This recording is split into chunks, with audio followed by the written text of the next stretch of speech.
الحمد للہ رب العالمین والصلاة والسلام علی سید الانبیاء والمرسلین اما بعد فاعوذ باللہ من الشیطان الرجیم بسم اللہ الرحمن الرحیم فلولا تو کیوں نہ ہوا اذ جاءہم بأسنا جب ان پر ہمارا عذاب آیا تضرعوا تو گڑ گڑائے ہوتے لیکن قست قلوبہم ان کے تو دل سخت ہو گئے وزین لہم الشیطان اور شیطان نے ما کانوا یعملون ان کے کام ان کی نگاہ میں بلے کر دیے فلما پھر جب انہوں نے ما ذکروا بہ بلا دیا جو نصیحتیں ان کو کی گئی تھی فتحنا علیہم ابواب کل شیء ہم نے ان پر ہر چیز کے دروازے کھول دیے حتی یہاں تک کہ اذا فرحوا جب خوش ہوئے بما اس پر جو اوتو انہیں ملا اخذناہم تو ہم نے اچانک انہیں پکڑ لیا بغتۃ فاذا ھم مبلسون اور اب وہ نا امید ہیں جب ان پر ہمارا عذاب آیا تو گڑ گڑاتے لیکن ان کے تو دل سخت ہو گئے تھے اور شیطان نے ان کے اعمال ان کے لیے راستہ کر دیے تھے پھر جب انہوں نے ان نصیحتوں کو بلا دیا جو انہیں کی گئی تھی تو ہم نے ان پر ہر چیز کے دروازے کھول دیے یہاں تک کہ جب وہ اس پر خوش ہو گئے جو انہیں دی گئی تھی تو ہم نے اچانک انہیں پکڑ لیا بس اب وہ مایوس ہیں۔ اس آیت کریمہ سے معلوم ہوا کہ وہ لوگوں کی ان لوگوں کی بات ہو رہی ہے کہ جو نعمتوں میں خوش ہو جاتے ہیں تو فرمایا کہ فلولا اذا جاءہم بأسنا تضرعوا تو کیوں ایسا نہ ہوا کہ جب ان پر ہمارا عذاب آیا تو گڑ گڑاتے۔ اس آیت سے ایسا معلوم ہوا کہ جب ان پر ہمارا عذاب آیا تو وہ گڑ گڑاتے تاکہ ہم انہیں توبہ کا موقع دیتے لیکن ان کے تو دل سخت ہو گئے تھے اور شیطان ان کے اعمال ان کے لیے راستہ کر دیے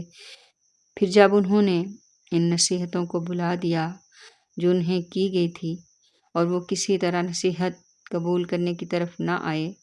نہ تو پیش آنے والی مصیبتوں سے اور نہ انبیاء علیہم الصلاۃ والسلام کی نصیحتوں سے تو ہم نے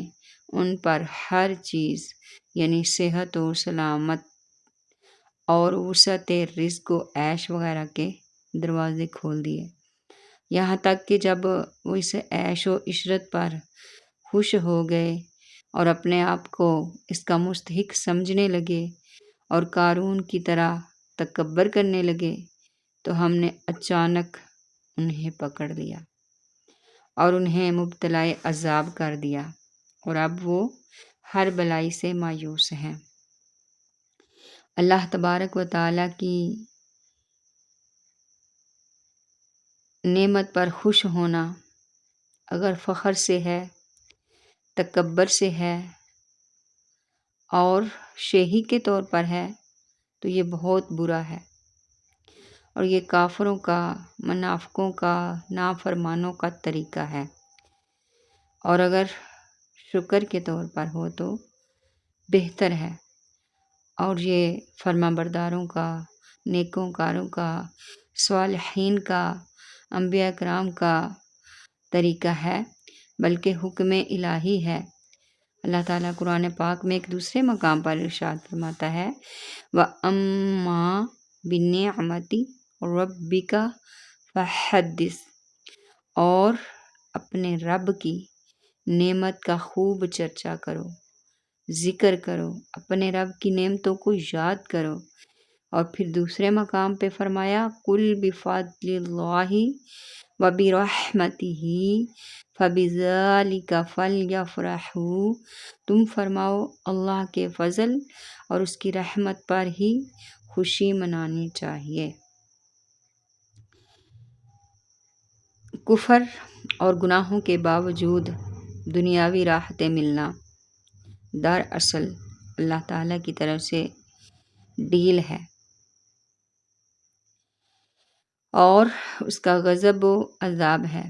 کہ اس سے انسان اور زیادہ غافل ہو کر گناہوں پر دلیر ہو جاتا ہے، بلکہ کبھی خیال کرتا ہے کہ گناہ اچھی چیز ہے، استغفر اللہ، ورنہ مجھے یہ نعمتیں نہ ملتی، اور یہ کفر ہے۔ حضرت عقبہ بن عامر رضی اللہ تعالی عنہ سے روایت ہے، نبی محترم صلی اللہ تعالی علیہ وآلہ وسلم نے ارشاد فرمایا، جب تم یہ دیکھو کہ اللہ تعالی بندوں کو ان کے گناہوں کے باوجود ان کی پسند کے مطابق عطا فرماتا ہے، تو یہ ان کے لیے صرف اللہ تعالیٰ کی طرف سے استدراج اور ڈیل ہے۔ حضرت حسن بصری رحمۃ اللہ تعالی علیہ فرماتے ہیں، خدا کی قسم، جس شخص کو اللہ تعالیٰ نے دنیا میں وسعت عطا فرمائی، قدرت عطا فرمائی، طاقت عطا فرمائی، خزانوں میں سے عطا فرمایا، اور اسے یہ خوف نہ ہو کہ کہیں اس میں اس کے لیے اللہ تعالیٰ کی کوئی خفیہ تدبیر نہ ہو، تو بے شک اس کا عمل ناقص ہے اور اس کی فکر کمزور ہے۔ اور جس شخص سے اللہ تعالیٰ نے وسعت روک لی اور اس نے یہ گمان نہ کیا کہ وسعت روکنے میں اس کے لیے کوئی بلائی ہوگی، تو بے شک اس کا عمل ناقص اور اس کی فکر کمزور ہے۔ اس سے ان نام نہاد دانشوروں کو بھی سبق حاصل کرنا چاہیے، عبرت حاصل کرنی چاہیے، درس لینا چاہیے کہ جو کافروں کی ترقی دیکھ کر، کافروں کی خوشحالی دیکھ کر اسلام سے ہی ناراض ہو جاتے ہیں اور مسلمانوں کی معیشت کا رونا روتے ہوئے انہیں کفار کی انتی تقلید کا درس دیتے ہیں اور اسلامی شرم و حیا اور تجارت کے شرعی قوانین کو لات مارنے کا مشورہ دیتے ہیں۔ اللہ اکبر! ایک مسلمان، ایک مومن اور ایک فرمانبردار کا ایمان یہی تقاضا کرتا ہے کہ چاہے دھوپ ہو، چھاؤں ہو، امیری ہو، غریبی ہو، اچھا وقت ہو، برا وقت ہو، مصیبت ہو، خوشحالی ہو، ہر حال میں اسے اللہ تبارک و تعالیٰ کی فرمانبرداری میں رہنا ہے، اس سے باہر نہیں آنا، کیونکہ فرمانبرداری ایک مومن، ایک مسلمان اور ایک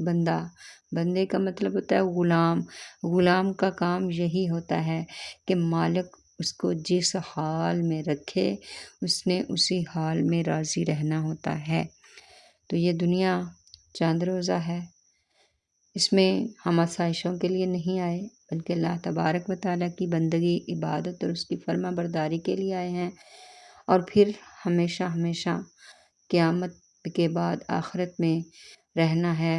اس لیے ہم اپنے اچھے یا برے اعمال کے ساتھ ہی ہمارا قیامت کے دن فیصلہ ہوگا، اور اللہ تبارک و تعالیٰ کے ہاں نافرمانوں کے لیے جہنم ہے اور فرما برداروں کے لیے جنت ہے، اور جنت میں ہر وہ نعمت ہے جس کی ایک انسان کو طلب ہو، اور جنت کی اعلیٰ نعمتوں کے بارے میں نہ کوئی بات کر سکتا ہے کیونکہ وہ بہت ہی اعلیٰ نعمت ہے۔ تو اس کے لیے دن رات کوشش کرنی چاہیے، کیوں کہ یہ دنیا چند روزہ ہے۔ آخر میں اللہ تبارک و تعالیٰ سے دعا ہے کہ یا رب کریم ہمیں اپنے فرما برداروں میں لکھ دے، ہم سے ایسے کام لے لے جن سے ہم فرما بردار ہو جائیں، ہمارے ایمان تازہ فرما، ہمیں اپنی اور اپنے محبوب کی پکی سچی محبت و فرما برداری عطا فرما، ہمارے دلوں کو ایمان کے نور سے روشن کر دے، اور آخری دم تک ہمیں ایمان کی حالت میں موت عطا فرمانا۔ وآخر دعوانا ان الحمد للہ رب العالمین۔